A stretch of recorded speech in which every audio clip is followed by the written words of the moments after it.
সকালবেলার প্রথম কাজই থাকে হচ্ছে বিছানাটা ভালো করে গোছানো। আর বিছানাটা গোছানো হয়ে গেলেই মনে হয় যে অর্ধেকটা কাজ হয়ে গেল।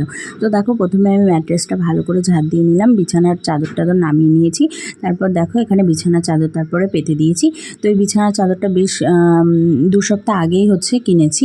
আর তারপর হচ্ছে বালিশের কভারটা পরিয়ে তার বিছানাটা আমি গুছিয়ে নিচ্ছি। আর এই বেড কভারটা না খুব পাপা পছন্দ করেছিল।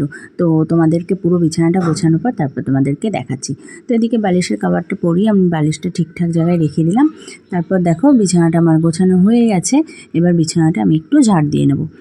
তো তাহলেই আমার হচ্ছে বিছানাটা গোছানো কমপ্লিট হয়ে যাবে। তো এই যে বিছানাটা গুছিয়ে ফেললাম, মনে হচ্ছে ঘরটাও একদম পুরো গোছানো হয়ে গেছে। যত এলোঝেলো যাক, বিছানাটা যদি গোছানো থাকে তাহলে কিন্তু অর্ধেকটা কাজ হয়ে যায়। তো এদিকে দেখো এই হচ্ছে আমার বিছানা গোছানো হয়ে গেছে। আর বেড কভারটা কেমন লেগেছে অবশ্যই কমেন্টে জানিও। আমার কিন্তু বেশ পছন্দ হয়েছে। তোমাদের সবার কেমন লাগলো অবশ্যই কমেন্টে জানিও। টাটা।